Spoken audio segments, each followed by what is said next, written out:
আমাদের সভাপতি সাহেবের এলাকারই তাদের পারিবারিক যে পুনর্বাসন আপনারা করবেন কিনা এই ব্যাপারে একটু বলেন। ধন্যবাদ। প্রথমেই আপনি যে প্রস্তুতি করেছেন সেটার উত্তরটা দিতে চাই যে আপনারা জানেন যে স্বৈরাচারী শেখ হাসিনার সরকারের বিরুদ্ধে বিএনপি গত 15 বছর যাবৎ নিরবচ্ছিন্নভাবে আন্দোলন করেছে এবং এই আন্দোলন করতে গিয়ে আমাদের বহু ক্ষয়ক্ষতি হয়েছে, সেগুলো আমরা অনেক আগেও বলেছি, এটার পুনরাবৃত্তি করতে চাই না। সর্বশেষ দামি নির্বাচনের পরে তারপরে আমাদের নেতাকর্মীদেরকে গ্রেপ্তার এবং তারপরেও কিন্তু আমরা এক দফা আন্দোলন পরিত্যাগ করি নাই। এর মধ্যে বৈষম্য বিরোধী ছাত্র আন্দোলনের যে কোটা বিরোধী আন্দোলন, সেই আন্দোলন করতে গিয়ে আপনারা দেখেছেন এই সরকার ব্যাপকভাবে, নির্দয়ভাবে, নির্মমভাবে, বর্বরোচিতভাবে যে হত্যাযজ্ঞ চালিয়েছে সেটা গণহত্যার সামিল। এবং এই গণহত্যা করে তারাও জোরপূর্বক আরও বল প্রয়োগ করে ক্ষমতায় টিকে থাকতে চেয়েছিল। ইতিমধ্যেই তা গণমাধ্যমে প্রকাশিত হয়েছে। কিন্তু জনগণের এবং ছাত্র সমাজের ঐক্যবদ্ধতা, অবস্থান, একাগ্রতার জন্য এই হাসিনা পদত্যাগ করে দেশ থেকে পালিয়ে যেতে বাধ্য হয়েছে। আপনি এই পতনের পরবর্তী যে প্রেক্ষাপটটা বর্ণনা করবেন, আপনি একজন সাংবাদিক মানুষ, আপনি দেখবেন সারা বিশ্বেই যেখানে এরকম স্বৈরশাসন থাকে এবং সেই স্বৈরশাসনের পতনের জন্য যেখানে গণবিপ্লব হয়, যেমন শ্রীলঙ্কায় হয়েছে, আফগানিস্তানে হয়েছে এবং অন্যান্য ইউরোপিয়ান কান্ট্রিতে হয়েছে, সেখানেও কিন্তু এর থেকে ভয়াবহ ঘটনা ঘটেছে। কিন্তু আমাদের এখানে যে ঘটনাগুলো ঘটেছে সেটা আমরা সমর্থন করি না, সেটা কাম্য ছিল না। কিন্তু আপনি জানেন যে শেখ হাসিনার স্বৈরাচারী মনোভাব, তার যে দম্ভ, তার যে জেদ এবং তার যে অহংকার, অহমিকা এবং কর্তৃত্ববাদী মনোভাব, এইসবের কারণেই সমগ্র দেশের মানুষ মধ্যে যে ক্ষোভের সঞ্চার হয়েছিল, সেই ক্ষোভের বহিঃপ্রকাশ ঘটেছে এইসব ঘটনার মধ্য দিয়ে। আমরা এই ঘটনার পরপরই আমরা সাধারণ জনগণকে সাথে নিয়ে বিএনপির নেতাকর্মীরা এবং বৈষম্য বিরোধী ছাত্র আন্দোলন আমরা যেখানেই ছিলাম শক্ত অবস্থান নিয়েছি। এর মধ্যে আপনারা জানেন যে পুলিশিং যে ব্যবস্থা সেটা ভেঙে পড়েছে, প্রশাসন ভেঙে পড়েছিল। এই সুযোগে দুর্বৃত্তরা এই কাজগুলো করে এগুলি বিএনপির উপর চাপিয়ে দেওয়ার চেষ্টা করেছে।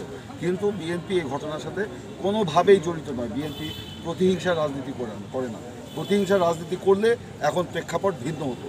আমরা মনে করি এখন যে চলমান একটা ষড়যন্ত্র, আপনারা আজকেও দেখেছেন এই আপনার অন্তর্বর্তীকালীন সরকারের বিরুদ্ধে একটা ষড়যন্ত্র চলছে, দেশ বিদেশের ষড়যন্ত্র।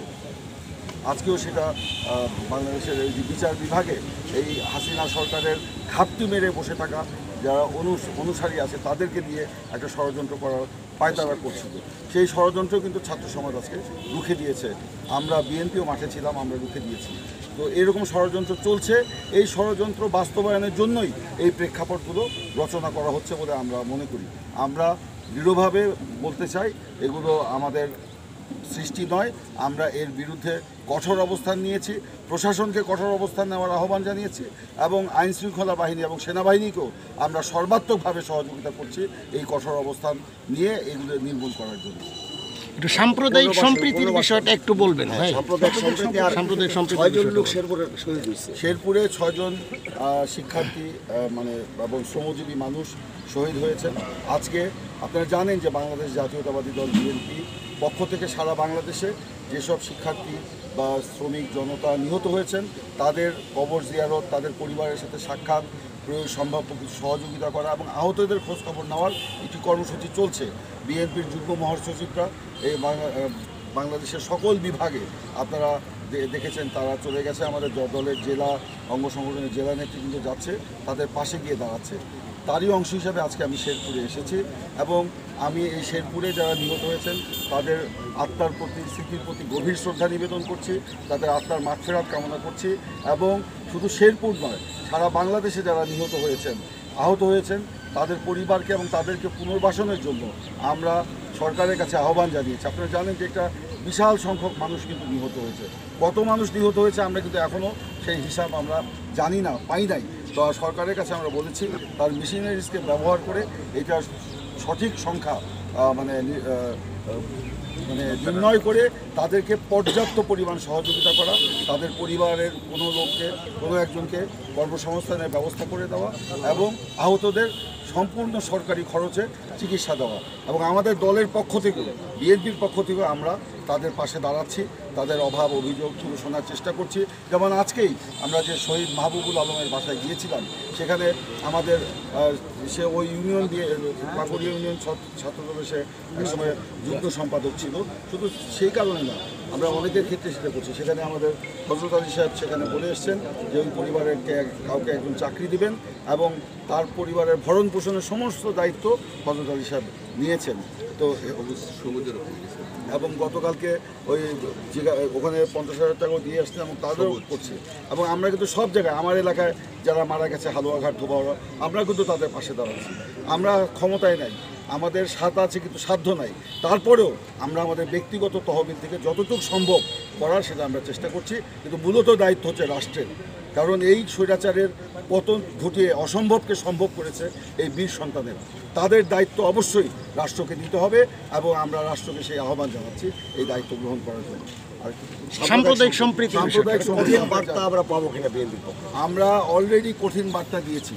বিএনপির ভারপ্রাপ্ত চেয়ারম্যান জনাব তারেক রহমান সেই 5ই আগস্ট সন্ধ্যার পর থেকে পরে তিনি জাতির উদ্দেশ্যে ভাষণ দিয়েছেন এবং দলের নেতাকর্মীদের নির্দেশ দিয়েছেন যে হিন্দু সম্প্রদায়ের মন্দির, উপাসনালয়, তাদের ব্যবসা বাণিজ্য প্রতিষ্ঠান এবং বাসা বাড়িতে দরকারটা পাহারা দেওয়ার জন্য আমাদের নেতাকর্মীরা সেগুলো করছে।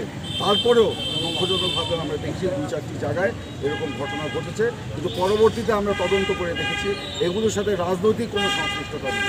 ক্ষমতাসীন আওয়ামী লীগ যারা আগে ক্ষমতায় ছিল তারা ইন্ধন দিয়ে একটা অ্যানার্কি সৃষ্টি করার জন্য এই কাজগুলো করেছে। যেমন ধরেন গতকালকেই আমরা দেখেছি গাইবান্ধায় আওয়ামী লীগের এক নেতা সেখানে হিন্দু সম্প্রদায়ের লোকজনকে উস্কিয়ে তাদেরকে আপনার সীমান্তে কাঁটাতারের বেড়ার ওখানে নিয়ে গেছে এই বলে যে ভারত থেকে ভারতীয় নেতারা তাদের সাথে কথা বলবেন। এবং সেখানে গিয়ে যখন এরকম খবর আসলো, সেখানে সেনাবাহিনী এবং প্রশাসন সেখানে গিয়ে সেই হিন্দু সম্প্রদায়ের লোকদেরকে সেখান থেকে নিয়ে এসেছে এবং সেই নেতাকে খুঁজে বেড়াচ্ছে, কিন্তু তার কোনো হদিস পাওয়া যাচ্ছে না। এরকম ঘটনা কিন্তু আমরা ঘটতে দেখছি, শুনছি। আমরা হিন্দু সম্প্রদায়ের জনগণের উদ্দেশ্যে বলতে চাই, বিএনপি একটা অসাম্প্রদায়িক দল।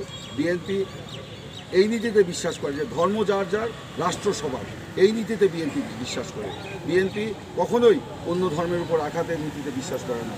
তারপরে আমাদের নেতা তারেক রহমান বলেছেন যদি বিএনপির নাম ব্যবহার করে কেউ এরকম অনৈতিক কাজের সাথে যুক্ত হয় তাহলে তার অবস্থান বিএনপির হবে না, বিএনপি থেকে তাকে বহিষ্কার করা হবে এবং আমরা তাকে আইনের হাতে তুলে দিব। আপনারা দেখেছেন ইতিমধ্যেই কয়েকটি জেলায় আমাদের এরকম কয়েকজনের সংশ্লিষ্টতার খবর আমরা পেয়েছি। মানে সেটা সত্যতা প্রমাণ না প্রমাণের অপেক্ষায় কিন্তু আমরা থাকি নাই। আমাদের নেতা তারেক রহমান তাদেরকে দল থেকে চূড়ান্তভাবে বহিষ্কার করেছে। তো আমরা এই ব্যাপারে কঠোর অবস্থানে আছি এবং হিন্দু সম্প্রদায়ের জনগণের কাছে আমরা যে আহ্বান জানাতে চাই যে আপনারা এইসব বিভ্রান্তিমূলক মানে নির্দেশনা কিংবা খবরে আপনারা বিভ্রান্ত হবেন না। আপনারা এই সমাজেরই অংশ। এই স্বৈরাচার যেটা আওয়ামী লীগ ছিল, আওয়ামী লীগদের দ্বারা আপনারাও নির্যাতিত হয়েছেন, আপনারাও চাঁদাবাজির শিকার হয়েছেন, আপনারাও অনেকে নিপীড়িত হয়েছেন। আমরা মনে করি এই যে স্বৈরাচারের বিরুদ্ধে যে আন্দোলন, সেই আন্দোলনে আপনাদেরও অংশ ছিল, আপনারা সমাজেরই অংশ। আপনারা ঘাবড়াবেন না, আপনারা বিভ্রান্ত হবেন না, আপনারা কোনো অস্থিরতার মধ্যে থাকবেন না। বাংলাদেশের প্রশাসনকে আমরা বলেছি আমরাও থাকবো আপনাদের পাহারায়, আমরা সবসময় আমরা নিয়োজিত থাকবো। এবং প্রশাসন আমাদের এই কর্মকাণ্ডে তারা সন্তোষ প্রকাশ করেছে, সেনাবাহিনীও সন্তোষ প্রকাশ করেছে। আমরা রাতে রাতে গিয়ে তাদের বাড়িঘর পাহারা দিচ্ছি, তাদের মন্দির পাহারা দিচ্ছি, খবর পাওয়া মাত্র চলে যাচ্ছি। আমরা প্রত্যেকেই আমাদের যার যার এলাকার হিন্দু সম্প্রদায়ের নেতৃবৃন্দের সাথে আমরা বৈঠক করছি, কথা বলছি এবং বলছি খবর পাওয়া মাত্রই আমাদেরকে জানাবেন, সেখানে আমরা পৌঁছাবো এবং পৌঁছে যাচ্ছি। আমরা এই সরকারের প্রতি আপনাদের আস্থা কেউ বর্তমান সরকার? আপনি জানেন যে একটা গণ অভ্যুত্থানের মধ্য দিয়ে এই নোবেল বিজয়ী ডক্টর মোহাম্মদ ইউনূস, যার প্রতি জাতির আস্থা রয়েছে, তার নেতৃত্বে যে অন্তর্বর্তীকালীন সরকার প্রতিষ্ঠিত হয়েছে, তার প্রতি আমাদের সমর্থন, আস্থা এবং ভালোবাসা সবই আছে। আমরা তাদেরকে স্বাগত জানিয়েছি, শুভেচ্ছা জানিয়েছি। আমরা মনে করি জনগণের যে সেন্টিমেন্ট, সেই সেন্টিমেন্টকে ধারণ করে এই অন্তর্বর্তীকালীন সরকার এই আওয়ামী লীগের রেখে যাওয়া জঞ্জাল সেগুলো পরিষ্কার করে বাংলাদেশকে যত তাড়াতাড়ি সম্ভব একটি নির্বাচনমুখী প্রশাসন গড়ে তুলে অবিলম্বে একটি গ্রহণযোগ্য, বিশ্বাসযোগ্য, নিরপেক্ষ নির্বাচন দিবেন, যে নির্বাচনের মধ্য দিয়ে জনগণ তার প্রতিনিধি খুঁজে পাবে এবং সেই জনপ্রতিনিধিত্বশীল সরকার রাষ্ট্র ক্ষমতায় এসে যে রাষ্ট্র যে মেরামত যেটা ভেঙে গেছে, আওয়ামী লীগ ভেঙে ফেলেছিল, ভঙ্গুর রাষ্ট্র, সেই রাষ্ট্রকে মেরামত করে জনগণকে একটি সুখী সমৃদ্ধশালী শোষণমুক্ত সমাজ উপহার দিতে পারত। ডান, ডান। ধন্যবাদ।